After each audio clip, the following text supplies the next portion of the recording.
मंडळी नमस्कार. सध्या ऊस शेतीला बऱ्यापैकी महत्त्व प्राप्त झाले, आजचे दिन आले असं म्हटलं तरी मंडळी फारसं अवघड ठरणार नाही. कारण 2800च्या पुढे ऊसाला त्या ठिकाणी दर मिळायला लागला आहे. आणि इतर पिकांपेक्षा डाळिंब, द्राक्षे, भाजीपाला पिकं असतील किंवा इतर फळपिकं असतील, या सर्व फळपिकामध्ये खात्रीशीर उत्पन्न देणारं पीक म्हणून सध्या एकमेव पीक जे आहे ते ऊस पीक. त्यामुळे ऊस शेतीकडे मोठ्या प्रमाणात शेतकरी राजा बळीराजा वाढायला लागला आहे. कोल्हापूर वगैरे ह्या आसपासच्या पट्ट्यामध्ये 110च्या पुढे 120च्या पुढे टनेज काढण्याची किमया त्या भागातील शेतकरी राजा करतो. पण आता सोलापूर जिल्ह्यात आणि विशेषतः पंढरपूर तालुक्यातसुद्धा ऊसामध्ये एकरी 100+ पुढे ॲव्हरेज काढण्याचं काम काही शेतकरी करायला लागले. त्या शेतकऱ्यांना ऊस तज्ज्ञ नानासाहेब कदम नावाचे एक अधिकारी आहे. नानासाहेब कदम ऊस तज्ज्ञ. नानासाहेबांच्या मार्गदर्शनाखाली अनेक शेतकरी पंढरपूर तालुक्यामधले आता ऊस शेतीमध्ये किमया करायला लागले आणि 100+च्या पुढे त्या ठिकाणी टनेज त्या ठिकाणी काढायला लागले. मंडळी, नानासाहेबांच्या मार्गदर्शनाखाली जे शेतकरी ऊस शेती करताय त्या शेतकऱ्यांमध्ये जसं आपण क्रिकेटमध्ये धावा काढण्याची स्पर्धा असते, तशी नानासाहेबांच्या मार्गदर्शनाखाली जे शेतकरी आहे त्या शेतकऱ्यांमध्ये स्पर्धा लागली. 110 टन, 115 टन, 120 टन, 150 टन असा ॲव्हरेज मंडळी पंढरपूर तालुक्यामध्ये ऊस शेतीमध्ये आता निघायला लागला आहे. जे हा व्हिडिओ बघताय त्यांना अतिशयोक्ती वाटेल, कारण पंढरपूर तालुक्यामध्ये 100च्या वर ऊसाचा उतारा अजूनपर्यंत निघाला नव्हता. आणि मंडळी, ही सगळी किमया जी आहे नानासाहेब कदम हे करताय, ही एकात्मिक ऊस पीक पद्धत यांनी त्या ठिकाणी आणली आहे. त्या पद्धतीच्या मार्गदर्शनाखाली त्या कमी खर्चामध्ये 10 ते 12 हजार रुपये एकरी खर्च फक्त मंडळी, एवढ्या कमी खर्चामध्ये एकरी 100+च्या पुढे उत्पन्न काढण्याचं काम शेतकरी करताय. माझ्यासोबत जैनवाडी तालुका पंढरपूरमधील डॉक्टर बाहुबली खाने नावाचे एक शेतकरी, हे स्वतः वैद्यकीय व्यवसायामध्ये शिक्षण घेतलेले मंडळी, तरी पण आता तरुणांना लाजवेल अशी ऊस शेती करताय. माझ्या मागे जो आपण प्लॉट पाहतो ऊसाचा, हा 265 वाणाचा प्लॉट आहे मंडळी. 11 महिने झाले या ऊसाला लावून आणि आम्ही मगाशी कांड्या मोजल्या तर 31च्या पुढे कांड्या आहे. 11 महिन्यामध्ये 31च्या पुढे कांड्या ऊसाच्या येत नाही. 265च्या काही शेतकरी म्हणतील की 265च्या येतात, मग त्यामुळे तुम्ही काय वेगळं केलं. मंडळी, वेगळं जे आहे ते वेगळं जाणून घेण्यासाठीच आम्ही ही यशोगाथा तयार करतो आहे. 265 हा वाण ही व्हरायटीमध्ये 11 महिन्यामध्ये 31 कांड्या कशा आल्या, ती माहिती जे ऊस उत्पादक शेतकरी आहे डॉक्टर बाहुबली खाने आणि ज्यांनी मार्गदर्शन केलं ऊस तज्ज्ञ नानासाहेब कदम, या सगळ्यांकडून आपण ही माहिती जाणून घेत आहोत. डॉक्टर साहेब नमस्कार. नमस्ते. वैद्यकीय व्यवसाय आणि शेती कसं कसरत होती मग? दवाखाना म्हणजे असं खेडेगावात असल्यामुळं 1-2-3 तास सकाळी आणि संध्याकाळी मधल्या वेळात जो कार्यक्रम असतो हा शेतीचा असतो. आणि शेतीची पहिल्यापासून मला आवड आहे. आणि सेंद्रिय पद्धतीनं प्लस कमी खर्चामध्ये एकात्मिक पद्धतीनं आमचे जे साहेब आहेत नानासाहेब कदम प्रवर्तक, त्यांच्या मार्गदर्शनाखाली मी हा ऊस लावलेला आहे. 12 जानेवारीला लावला आहे. 265. याच्यामध्ये अंतर जे आहे 3.5 फुटाची सरी टाकली. मला 5 फुटाची टाकायची होती, पण ते कामगारांनी ऐकलं नाही माझं. जुन्या पद्धतीनं ते ऐकनात. बरं असू दे म्हणलं. तरी पण 3.5 फूट सरी सोडून 1 फुटावर असं बेनं लावलेलं आहे मी. 2 डोळे लावले. 1 डोळा पण लावू देणार ते मला. आपल्या भागात जुनी प्रथा ते 3 म्हणत होते, तरी पण मी कमीत कमी 2 डोळे करायला लावले आणि अशी लागण केलेली आहे. आणि ऊस ह्याच्यामध्ये ड्रीप नाही आहे माझं. ड्रीप नसल्यामुळे पाट पाणीच भिजवतोय. ड्रीप पण करू देणार ते. थोडी सिस्टीम जरा आडवी झाल्यामुळं. बरोबर. ड्रीप नसताना मग मी आयडिया काय केली, आमचे जे 5 ड्रम आहेत त्याच्यामधले 5 ड्रम हे पाट पाण्यामध्ये पाणी भिजवताना जिथं दार मोडतो आपण तिथंच मी 5-5 लिटरनं ओतायचो असं प्रत्येक वेळी. म्हणजे ड्रीपची जी संकल्पना आहे ती ह्याच्यामध्ये मी ही केली, अंमलात आणली. तोंडालाच तुम्ही ते ड्रम ओतायचे? हा, तिथं तोंडाला ते ड्रम 5 लिटरचं ओतायचं प्रत्येक ह्याच्या दार मोडताना. त्यामुळे ते त्याचं साध्य झाले ड्रीपचं सिस्टीम मध्ये. 11 महिन्यामध्ये 31च्या पुढे कांड्या? हां, 31च्या पुढे कांड्या. मला उन्हाळ्यात जरा कमी पडला होता पाणी, हां, पाट पाणी असल्यामुळं. ड्रीप असतं तर कमी पडलंच नसतं. त्यामुळं कुठं कुठं थोड्या शॉर्ट झाल्यात कांड्या. तर आता हे जे वजन आहे हे भरपूर वजन आहे, जवळजवळ 6 किलो वजन आहे एका ऊसाचं. बरं. हां, आता ऊस सगळा उगवला सगळा उगवल्यानंतर फवारण्या वगैरे काय?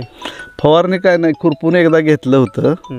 खुरपून घेतल्यानंतर मग परत खुरपून घेतल्यानंतर तेवढंच काम केलंय, बाकीच काय नाही. मग परत बाळखांनी केली थोडी गड्यांकडून, आणि नंतर मग एक 12 किलोचा सुपला असं फेक पद्धतीनं टाकलं. त्यात जरा डिकम्पोजरमध्ये ही शेणखत तयार केलेलं आहे आमचं, त्याच्यामध्ये ते मिक्स करून असं टाकून दिलं. असे 3 डोस दिले मी 12-12 किलोचे सुपलाचे. किती एकरचा प्लॉट आहे सगळा? हा 1 एकरचा प्लॉट आहे. 1 एकराच्या वर एक 5 गुंठ आहे. आता तुमची ते ड्रम थेरी मग काय नेमकं काय? 5 ड्रम आहेत. मंगेश भास्कर सरांचं जे आम्ही प्रशिक्षण घेतलं होतं त्याच्यामध्ये 10 ड्रम थेरी आहे. त्याच्यामध्ये ते द्राक्षाला वगैरे आम्ही वापरतो, पण ऊसासाठी आम्ही 5 ड्रम वापरतोय. त्याचं प्रशिक्षण आम्ही नानासाहेब कदमांच्या सांगण्यावरून आम्ही पूर्ण केलं 1 दिवसाचं, आणि तिथून मग मी ते 2-3 वर्ष झालं वापरतोयच रेग्युलर. आजूबाजूला ऊस शेती आहे, तुमची स्वतःची द्राक्ष शेती आहे. आजूबाजूच्या लोकांचं ऊसाचं ॲव्हरेज आता या स्टेजचा आणि तुमचा ऊस काय फरक जाणवतो? त्याच्यामध्ये माझ्या अगोदरची 3 महिन्याचं ऊस आहे ते अजून 6 फुटच उंची आहे. ती माझी ही 15 फूट उंची आहे ऊसाची. 15च्या बी वर. 15च्या बी वर उंची. लोक बघायलाच असेल की तुम्ही काय वापरता, विचारतात की. त्यांना सांगितलं मी गाईमुळं ह्याच्यामुळं त्यांचं ते गोमूत्र ते शेणखतामध्ये मिसळून किंवा पाट पाण्यानं असं ही सगळी 5 ड्रम आहेत ना, EM2 गोकुपामृत, परत डिकम्पोजर आणि PSB KSB ह्याचा एक कंबाईंड ड्रम आहे, आणि जे दूध गुळ सोयाबीन हे प्रोटीन वगैरे ह्याला जाडी वाढण्यासाठी ते एक ड्रम वापरतोय. आणि कुठंतरी लोकरी मावा पांढरा मावा दिसला होता, तो आमच्या 10 ड्रम मधला अमिल अर्क म्हणून आलं मिरची लसूण असं त्याचा अर्क आहे, त्याची एक फवारणी घेतली होती. त्यामुळं लोकरी मावा नाही, कुठं काय नाही काय नाही. किती उत्पन्न निघवलं आता? 100च्या पुढं? हो, पुढं वजन तर एवढं आहे, 100च्या पुढं जाईल असं वाटतं. तुम्ही आता द्राक्ष शेती पण करतात, मग द्राक्ष ऊस दोघात सध्या काय बरं वाटतं तुम्हाला? ऊस बरं वाटतं. आता द्राक्षाचं कसं हवामान फार बेकार आहे, त्यामुळं हवामान पावसाळ्यात पावसाळा राहत नाही, उन्हाळ्यात उन्हाळा राहत नाही, थंडी पण राहत नाही, असं सगळं एवढं वातावरण चेंज झालंय. केव्हा पण पाऊस येतोय, त्यामुळे द्राक्षाचं जरा अवघड झालंय. हमखास उत्पन्न देणार पीक ऊस. आणि ह्याला आता कारखाने रेट पण चांगले द्यायला लागले. 2800-3000 रेट जाहीर केलाय, त्यामुळं ऊस चांगलं वाटतं आणि कष्ट कमी आहे ह्याला. मंडळी, डॉक्टर साहेबांना या ठिकाणी मार्गदर्शन करणारे ऊस तज्ज्ञ नानासाहेब कदम आहेत. नानासाहेब कदम गेल्या अनेक वर्षांपासून ऊस उत्पादक शेतकऱ्यांना मार्गदर्शन करत आहे. नानासाहेब कदम हे सेवानिवृत्त पोलीस अधिकारी आहे. नेमके ते ऊस शेतीकडे कसे आले आणि ऊस एकात्मिक ऊस पद्धत किंवा 10 ड्रम थेरी, या थेरी काय आहे, आणि आजच्या घडीला लोक रासायनिक खतांचा भरीमार वापर त्या ठिकाणी करत आहे, पण केवळ 11 ते 12 हजारमध्ये एकरी 100+ पुढे टनेज ऊसाचं काढून देण्याचं काम नानासाहेब कदम करत आहे. हे नेमकं कसं साधलं जातं ही माहिती आपण ऊस तज्ज्ञ नानासाहेब कदम यांच्याकडनं जाणून घेत आहोत. नमस्कार. मी नाना कदम, सेवानिवृत्त पोलीस अधिकारी. विज्ञान संत पद्मभूषण डॉक्टर विजय भटकर, ज्येष्ठ शास्त्रज्ञ, भारत यांच्या मार्गदर्शनाखाली पूर्ण महाराष्ट्रामध्ये ऊस शेती आणि त्यासोबत इतरही जसं द्राक्ष, डाळिंब या शेतीमध्ये काही शास्त्रज्ञ काम करत आहेत. आणि थांबा, मी तुम्हाला थांबवतो. शेतीचा तुमचा काही संबंध नव्हता? हो. तुम्ही कसं काय इकडे आला?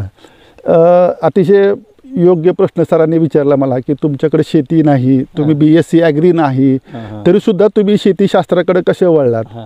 तर मला सांगायला अभिमान वाटतोय की माझं बार्शीला एक आश्रम आहे, आणि त्या आश्रमामध्ये मी समाज घडवण्याचं काम करतो. पण ते घडवत असताना माझ्या असं लक्षात आलं की प्रापंचिक अडचणी आपल्याला सोडवणं महत्त्वाचं आहे, रचनात्मक कार्य झालं पाहिजे. आणि त्यासाठी मग माझ्या डोळ्यासमोर शेतकरी उभा राहिला साधारणतः 16 वर्षापूर्वी. आणि मग 16 वर्षापूर्वी शेतीतल्या ज्या अडचणी होत्या, समस्या होत्या, जे दुष्टचक्र होतं, ते कुठंतरी आपल्याला उपाययोजना केली पाहिजे या विचाराने मी 16 वर्षापूर्वी शेतीशास्त्राकडे वळालो. आणि आज जवळजवळ जगातली, भारतातली 7 कृषीशास्त्र मला अवगत आहेत. परंतु हे सगळं ज्यावेळेस लक्षात आलं की ही 7 कृषीशास्त्र सर्वसामान्य शेतकऱ्यांपर्यंत पोहोचवण्यासाठी आपल्याला प्रचार प्रसार करणं महत्त्वाचं आहे. आणि त्यासाठी मग मी मगाशी सांगितल्याप्रमाणे पद्मभूषण डॉक्टर विजय भटकर आणि त्यांची एक शास्त्रज्ञ टीम आहे. त्याच्यामध्ये प्राध्यापक डॉक्टर अमोल पाटील आहेत, त्याचबरोबर नारायणगावचे मंगेश भास्कर आहेत, त्याचसोबत डॉक्टर शिवाजी कांबळे आहेत. यांचं शाश्वत कृषी तंत्रज्ञान अल्प खर्चाचं ऊस शेतीमध्ये तर 100% आम्ही यशस्वी झालेलो आहोत. त्याच्यामध्ये एकरी किती खर्च? एकरी फक्त त्याला 8,000 11,000 खर्च येतो फक्त. तेवढ्या खर्चात 100+ पुढे आपण 100% जातो. नेमकं हे तंत्रज्ञान आहे काय, तर या तंत्रज्ञानामध्ये जमिनीचा सेंद्रिय कर्ब pH नियंत्रित ठेवणं, तुम्ही दिलेलं एकरी 10 किलोची रासायनिक खताची मात्रा त्या ऊसाने अपटेक करणं, त्याचबरोबर प्रकाश संश्लेषण म्हणजे सूर्यप्रकाश, कार्बन डायऑक्साईड आणि जमिनीखालचा ऑक्सिजन मिळवण्यासाठी त्या 2 ऊसातलं अंतर या विषयावरती गेली 10 वर्ष संशोधन करून आम्ही त्या एका विशिष्ट आता याच्यापर्यंत पोहोचलेलो आहोत. आता सरांनी सांगितलं की 3.5 फुटी सरीमध्ये त्यांना ऊस आला 100%, परंतु याला जर आपण 5.5 फुटावर 5 फुटावर नेलं असतं तर कदाचित 150 टन सुद्धा क्रॉस करू शकला असतो. आपल्याकडे मानसिकता नाही लोकांची तेवढं सोडायचं पद्धतीने लागवड होती. आता त्याच्यामध्ये 2 कारण आहेत. डॉक्टरना माणसांची आवश्यकता होते, नाही म्हटलं तर ती माणसं निघून जातात. मग नाईलाजानं त्या माणसांचं कधी कधी आपल्याला ऐकावं लागतं. ही एक मनोभूमिका आहे आणि ही मनोभूमिका फक्त आणि फक्त दूर कोण करेल.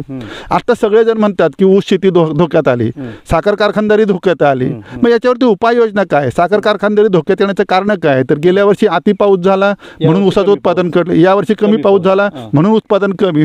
पण दोन्हीही काळामध्ये निसर्ग चक्र जरी बिघडला तरी आमच्या तंत्रज्ञानामध्ये, ज्याला आम्ही आता नवीन नाव दिलंय सुवर्ण कृषी गन्ना किंग नावाने, सीताई गन्ना किंग या नावाने ते तंत्रज्ञान आता मी विकसित केलेलं आहे. याच्यामध्ये काय नेमकं, तर जर आवर्षणग्रस्त परिस्थिती निर्माण झाली तर त्यावेळेस आमच्या जमिनीमध्ये EM डिकम्पोजर, गोकृपामृत याच्या वापरामुळं जमीन सच्छिद्र राहते, जमिनीमध्ये कायमस्वरूपी वापसा कंडिशन राहते आणि त्यामुळं पाण्याच्या ताण सहन करण्याची ताकद त्या ऊसामध्ये येते आणि त्यामुळं आवर्षणग्रस्त परिस्थितीत सुद्धा आम्ही 100 टन घेतो.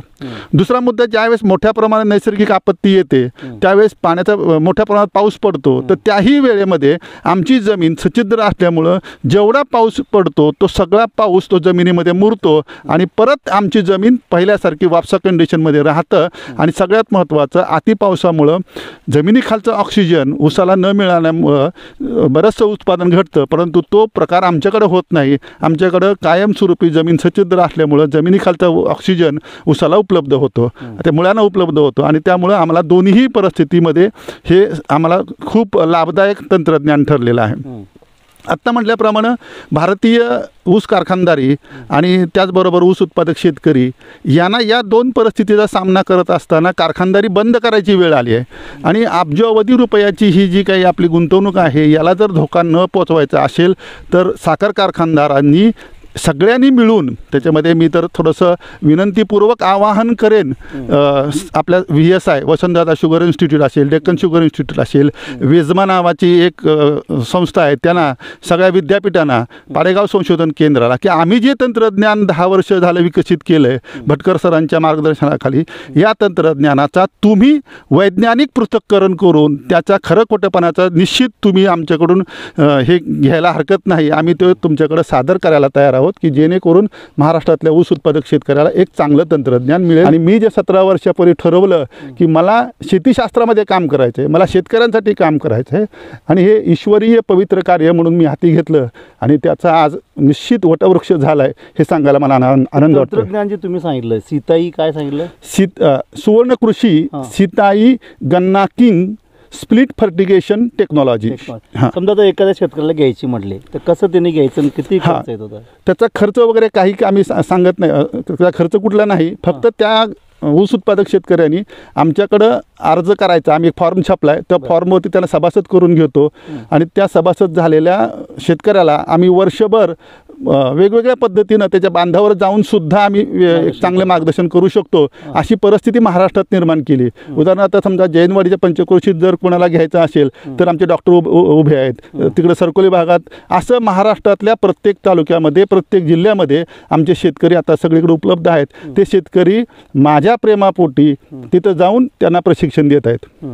किती लोक जोडले गेले? आता या ऊस शेतीमध्ये म्हणाल तर जवळपास आत्ता माझ्याकडं 9 ते 10 हजार लोक आहेत यामध्ये आणि सगळं जर विचार केला 17 वर्षात तर ती खूप मोठी संख्या आहे. म्हणजे त्यात द्राक्ष असतील, डाळिंब असेल, सीताफळ असेल. किती झाला आमच्याकडे खर्चाचं प्रमाण जर पाहिलं तर 8,000पासून ते 11,000पर्यंत एवढ्या सीमित. 100+ तर 100% आवाचा सवा सांगतोय म्हणून. आणि असं काही कारणही नाही, कारण आम्ही कुठली खतं विकत नाही, आम्ही कुठले तंत्रज्ञान विकत नाही.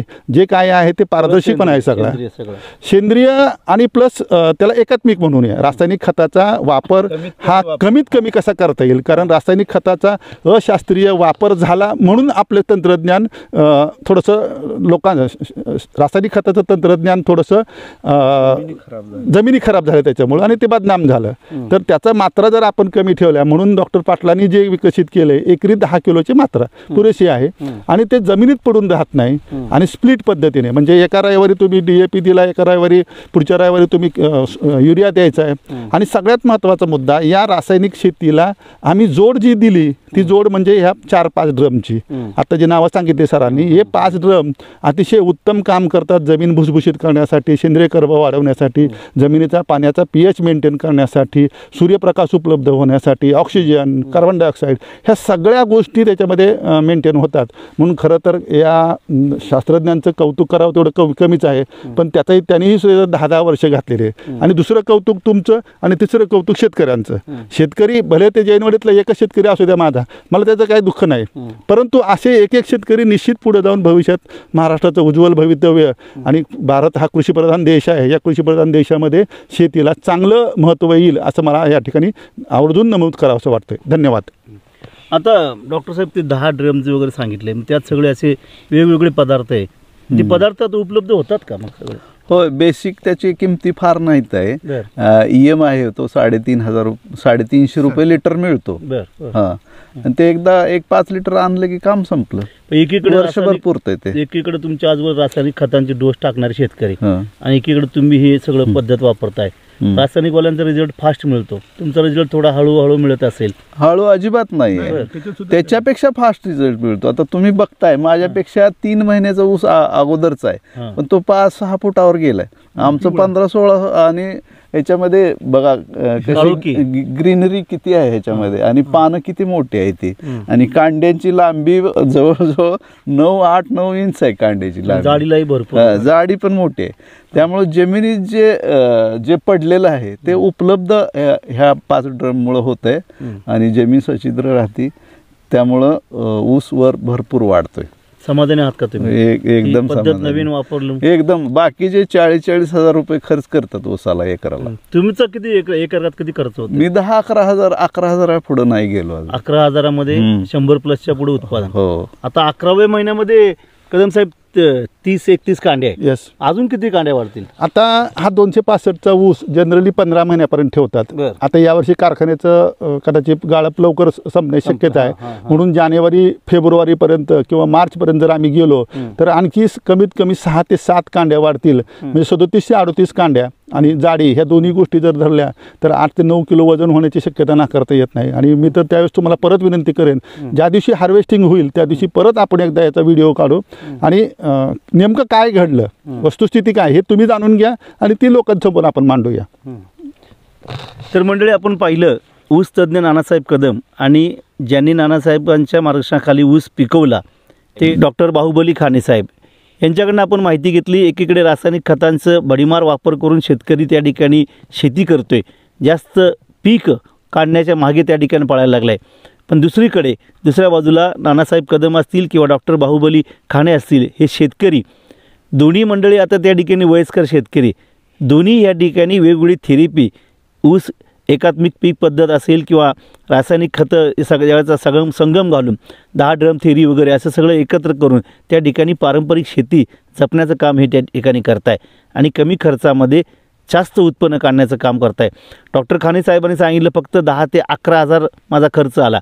11 हजारामध्ये 110 ते पुढे उत्पन्न या ठिकाणी निघू शकतं आणि हे दाखवून दिले ते म्हणजे ऊस तज्ज्ञ नानासाहेब कदम यांनी. यांची तळमळ एकच मंडळी, शेतकरी जगला पाहिजे आणि जगलेला शेतकरी ताटमानेने जगला पाहिजे आणि ताटमानेने जगताना कमी खर्चात जास्त उत्पन्न घेऊन तो त्या ठिकाणी जगला पाहिजे. ही एकच इच्छा. आणि काय म्हणलं डॉक्टर साहेब, पुढच्या पिढीला आपली जी जमीन आहे ही खारवड चोपण शारपड न देता एक नंबरची चांगली सुपीक जमीन पुढच्या पिढीला मिळावी अशी तळमळ आहे माझी. मंडळी आपल्याला रोज असेच नवनवीन व्हिडिओ पाहिजे असतील तर आमच्या चॅनलला सबस्क्राईब करा आणि बेल आयकॉनवर क्लिक करा.